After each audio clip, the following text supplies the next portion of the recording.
কটরি ব্লাউজের পান পাট কোন সাইজের জন্য কতটা চওড়া করবেন এবং ব্লাউজের কাটিং করার সময় কতটা লুজিং দেবেন আজকে সমস্ত কিছুই বলবো।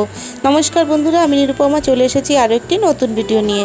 তো আমি এখানে ডিটেলসে সব মাপগুলো লিখে নিয়েছি, মাপগুলো দেখতেই পাচ্ছেন। এগুলো আপনাদের পরেও বুঝিয়ে দেব। তো দেখুন, যখন আপনারা কাপড়ে কাটিং করবেন তো বন্ধ সাইডটা নিজের দিকে রেখে খোলা সাইডটা অপর দিকে রাখবেন। বুঝতে পেরেছেন বন্ধুরা? তো এরপরে দেখুন, আমি তো এখানটায় পেপার কাটিং করছি, সেই জন্য আমি খুলে নিলাম। এবার আপনাদের মাপটা বুঝিয়ে দিই। তো দেখুন, আমাদের যে চেস্ট একটা মাপ হয় ব্লাউজের, আর একটা ফুল বাস্টের মাপ হয়। তো আমরা যখন কাটিং করব তখন কিন্তু আমরা ফুল বাস্টের মাপটা নিয়েই করব। তো এখানে চেস্টটা আছে দেখুন 28 ইঞ্চি আর ফুল বাস্ট আছে 32 ইঞ্চি। সেক্ষেত্রে এই ব্লাউজটা আমি 32 সাইজ কেন বললাম, যেহেতু ফুল বাস্টটা 32 সাইজের আছে। তো সবসময় আপনাদের নজর রাখতে হবে যে ফুল বাস্টটা কতটা হয়েছে, সেটাই কিন্তু আপনাদের মেইন মাপটা হবে। তাহলে বোঝাতে পারলাম আশা করি বন্ধুরা। তাহলে আমরা ফুল বাস্টের মাপটা নিয়ে কিন্তু কাটিং করব। তো আমাদের এই ব্লাউজটা কত ইঞ্চি হচ্ছে? 32 ইঞ্চি। তো 32 ইঞ্চি কিন্তু আমরা এখন কাটিংটা করব। সবসময় খেয়াল রাখবেন, যা আপনাদের ফুল বাস্ট হবে সেটাই কিন্তু আপনাদের মেইন মাপ হবে। তো এবার লেন্থটা নিয়ে নেব, মেজারমেন্টটা স্ক্রিনে দিয়ে দেবো, আমি এই অনুযায়ী কাটিংটা করব। তো এবার লেন্থটা নিয়ে নিচ্ছি, 13 ইঞ্চি আছে, তো 13.5-তে পয়েন্ট করে নিলাম। আর নেকের জন্য দেখুন 8 ইঞ্চি আছে, তো আমি 8.5 ইঞ্চিতে পয়েন্ট করে দিলাম। এদিক থেকেও 13.5-তে পয়েন্ট করে দেবো, তাহলে দাগটা সোজা হবে আমাদের। তো এবার দেখুন, এখান থেকে শোল্ডারটা কতটা নিচ্ছি। তো শোল্ডার এখানে আমি নিচ্ছি 5.25 ইঞ্চি, যেহেতু 8 ইঞ্চি আছে আমাদের নেক, তো 5.25 ইঞ্চি নিলে অসুবিধে হবে না। এবার দেখুন, আর্মহোলের পয়েন্টটা করব। যা আপনাদের শোল্ডার থাকবে তার থেকে 1/2 ইঞ্চি বেশি নিয়ে নেবেন। তো 5.25 ইঞ্চিতে কিন্তু আমি এখানে পয়েন্ট করে দিচ্ছি। তো 5.25 ইঞ্চিতে পয়েন্ট করে দিয়ে সোজা দাগ টেনে দেবেন। এখান থেকে আমাদের কিন্তু নিতে হবে চেস্টের মাপটা। তো চেস্টটা আমি যেভাবে আপনাদের বলেছি, তো এখান থেকে নেবেন, এই দিক থেকে কিন্তু নেবেন না, এখান থেকে পুরোটা নেবেন। চেস্টের মাপ এখান থেকে নিতে হয়। আর্মহোলের শেপ যেখানে দিয়েছেন, আর্মহোলের পয়েন্ট যেখানে করেছেন সেখান থেকে নেবেন না। তো এবার আমি বলে দিই যে চেস্টটা কিভাবে আপনারা নেবেন। যা আপনাদের চেস্ট হবে, মানে ফুল বাস্টের মাপটা হবে, তাকে 4 ভাগে ভাগ করবেন, তার 1 ভাগ নিয়ে নেবেন। আর তারপরে এক্সট্রা আপনি 1.5 ইঞ্চি 2 ইঞ্চি যা নিতে চান সেটা নিয়ে নেবেন। তো আমি এখানে দেখুন 4 ভাগের 1 ভাগ নিয়ে 1.5 ইঞ্চি আরও এক্সট্রা নিয়ে নিলাম। তারপরে দাগটাকে সোজা টেনে দিলাম। এবার কোমরের মাপটাও অ্যাজ ইট ইজ এইভাবেই নেবেন, কিন্তু এখানে সামান্য একটু মাপটা বেশি নিতে হবে। যেরকম ধরুন, এখানে আমাদের কোমরের মাপ যা আছে 28 ইঞ্চি, তাকে যদি 4 দিয়ে আমরা ভাগ করি তাহলে 7 ইঞ্চি হচ্ছে। তার সাথে আমরা আরও 1 ইঞ্চি প্লাস করে দেবো। টাক্স পয়েন্টের জন্য আমাদের 1 ইঞ্চি কিন্তু লাগবে, তো সেই জন্য 1 ইঞ্চি এক্সট্রা করে নিয়ে নেব। আর আরও যে আমরা এক্সট্রা উপরের দিকে নিয়েছিলাম 1.5 ইঞ্চি, সেটাও নিয়ে নেব। নিয়ে এইভাবে দাগ দুটো মিলিয়ে দেব। তো এদিকে দাগ দুটো মিলিয়ে দিলাম। এবার আমরা এখান থেকে টাক্স পয়েন্টটা করে নেব। তো যেটা আমাদের ফাইনাল মেজারমেন্ট আছে 7 ইঞ্চি, সেখান থেকে হাফ করে নিয়ে 3.5 ইঞ্চি হাইটের দুই দিকে হাফ ইঞ্চি করে একটা টাক্স পয়েন্ট এইভাবে করে রাখবো। তো টাক্স পয়েন্টটা দেখুন করে দিলাম। এবার এখান থেকে আর্মহোলের শেপটা দিয়ে দেব। তো আর্মহোলের শেপটা দেওয়ার জন্য এখানে 1.5 ইঞ্চি বা 1 ইঞ্চি উপরে পয়েন্ট করে নেবেন এইভাবে, তাহলে শেপটা দিতে সুবিধা হবে। এখান থেকে এইভাবে আমি টেনে দিলাম। এবার এইটুকু যে আছে এখানটায় 2 সুতো নিচে নামিয়ে দিয়ে তারপরে টানবেন, তাহলে দেখবেন অনেক সময় বগলে ঝোল আসে, সেটা আর আসবে না। তো সেই জন্য এখান থেকে 2 সুতো নামিয়ে দেবেন। আর এইদিকে এবার নেকটা ড্র করে নেব। তো এইদিকে 8.5 ইঞ্চি আছে, তো এইদিকেও 8.5 ইঞ্চিতে পয়েন্ট করে দিলাম।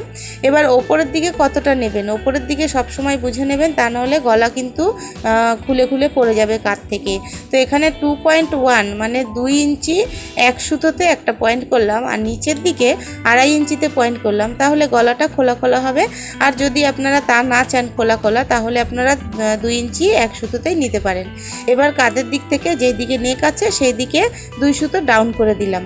ডাউন করে দিলে কি হবে, কাঁধটা পড়ে যাবে না। এই ছোট ছোট জিনিসগুলো অবশ্যই খেয়াল রাখবেন।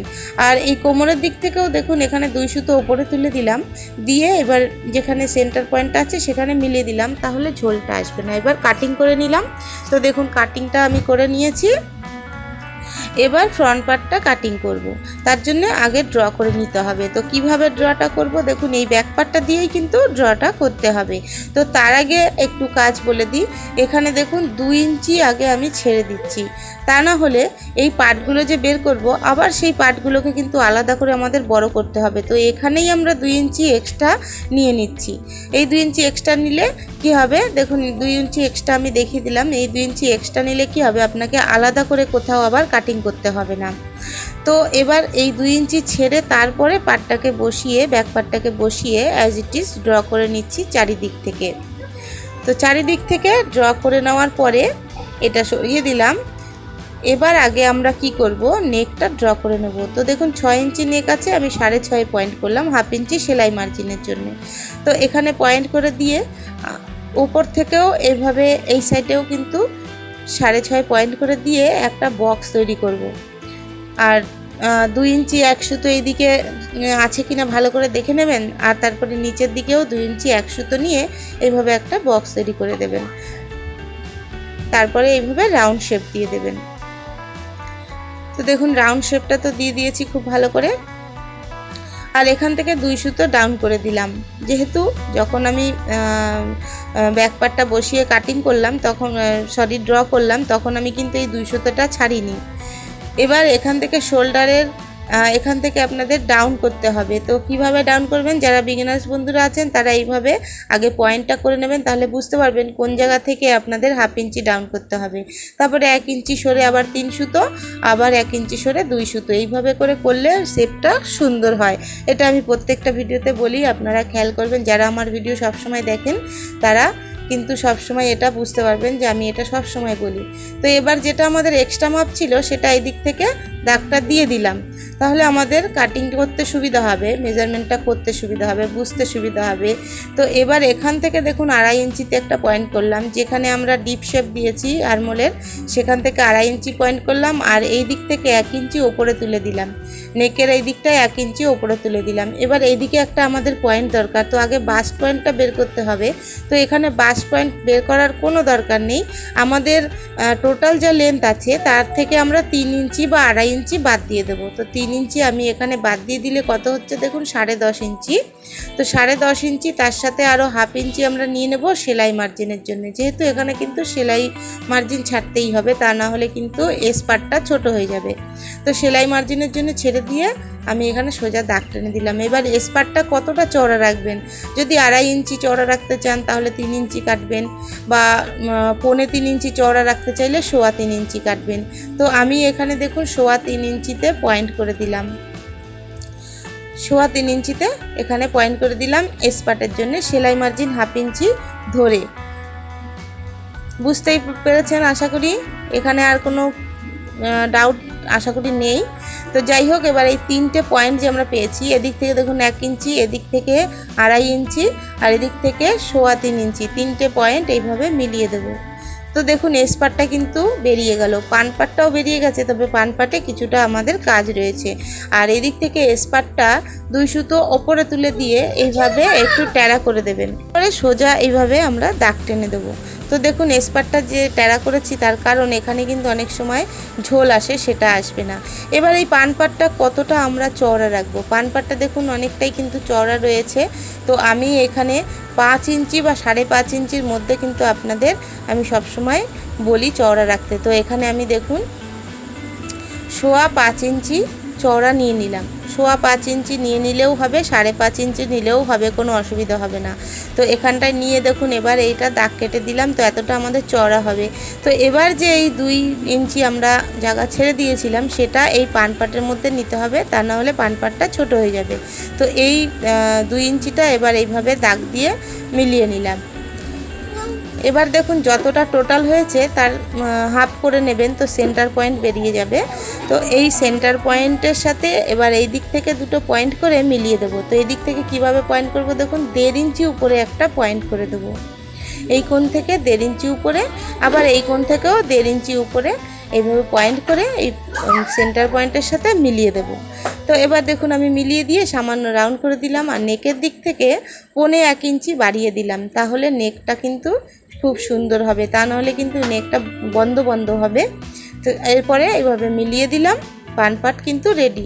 এবার পটল পাটটা কাটিং করব। তো পটল পাতের লেন্থটা কতটা নেব, চওড়াটা দেখুন 3.5 ইঞ্চি নিয়েছি। কেন বলুন তো, এটা 32 সাইজের, সেই জন্যই কিন্তু 3.5 ইঞ্চি নিয়েছি। 32 সাইজের উপরে হলে আপনারা 4 ইঞ্চি নিয়ে নেবেন। তো এখানে দেখুন 32 সাইজের জন্য আমি এখানে 3.5 ইঞ্চি চওড়া নিয়েছি। লম্বাটা কতটা নেব, লম্বাটা নেব পান পাটটা যতটা লম্বা আছে। তো পান পাটটা মেপে নিলাম আর ততটাই কিন্তু লম্বা নিয়ে নিলাম, আর চওড়া 3.5 ইঞ্চি নিয়ে এভাবে একটা বক্স তৈরি করে দেবেন। তো দেখুন বক্স তৈরি করে দিলাম এইভাবে। এবার এই বক্সের এখানে সামান্য কিছু কাজ করতে হবে। বক্সের আগে সেন্টার পয়েন্ট বের করে নেব এইভাবে। তো দুই দিকেই সেন্টার পয়েন্ট হয়ে গেল। এবার চারিদিক থেকে হাফ ইঞ্চি করে পয়েন্ট করে নেবেন। প্রত্যেকটা কোণ থেকে হাফ ইঞ্চি পয়েন্ট করে সেন্টার পয়েন্টের সাথে মিলিয়ে দেবেন। তো এটা হয়ে গেল আমাদের কিন্তু 1 নম্বর, 2 নম্বর, 3 নম্বর পার্ট হয়ে গেল। এবার বাকি রইল কিন্তু ভি পার্টটা। তো ভি পার্টটা আমরা কিন্তু ওই যতটা চওড়া আছে 4.5 ইঞ্চি, এইদিকে যতটা কাপড় এক্সট্রা আছে ততটাই নিয়ে নিলাম 4.5 ইঞ্চি। এবার চওড়াটা তো নিয়ে নিলাম 4.5 ইঞ্চি। তো লম্বাটা কতটা নেবেন, এদিকে লম্বাটা দেখুন মাপবেন কিভাবে। ব্যাক পার্টটা মেপে নেবেন, যতটা আছে ব্যাক পার্ট তার থেকে 1 ইঞ্চি কম নিয়ে নেবেন। যেহেতু আমাদের টাক্স পয়েন্ট এখানে হবে না, তো সেই জন্যে টাক্স পয়েন্টটা তো সেলাইয়ের মধ্যে ঢুকে যাবে, সেই জন্য টাক্স পয়েন্টের যতটা মাপ 1 ইঞ্চি বাদ দিয়ে দিলাম। তো 9 ইঞ্চি 8.5 ইঞ্চি হলো, আর ওপরের দিকে হাফ ইঞ্চি বেশি নিয়ে নিলাম, 9 ইঞ্চি করে এইভাবে দাগ টেনে দিলাম। এবার এই দিক থেকে 4 ইঞ্চিতে একটা পয়েন্ট করে দিলাম। 4 ইঞ্চিতে পয়েন্ট করে দিয়ে ওপরের দিকে দেখুন এখানে 3.5 ইঞ্চি ওপরে একটা পয়েন্ট করে দিলাম, আর এদিক থেকেও 3.5 ইঞ্চিতে কিন্তু পয়েন্ট করে দিলাম। দিয়ে এবার এইভাবে মিলিয়ে দিলাম। তো দেখুন এটা কিন্তু 4 নম্বর পার্ট হয়ে গেল। তো ভি পার্টটাও কিন্তু ড্র করে নিলাম। এবার এটা কাটিং করে নেব। তো বন্ধুরা, আজকের ভিডিওটা যদি ভালো লেগে থাকে অবশ্যই কিন্তু একটা লাইক দিয়ে দেবেন, আর একটা লাইক কিন্তু আমাকে ভীষণ মোটিভেট করে নেক্সট ভিডিও বানানোর জন্য। ভিডিওটি ইনফরমেটিভ হলে অবশ্যই কমেন্ট করে জানিয়ে দিন। আর যারা নতুন বন্ধুরা আছেন অবশ্যই কিন্তু সাবস্ক্রাইব করে আমার পাশে থাকবেন। তো আজকের মতন এই অবধি। Thank you so much.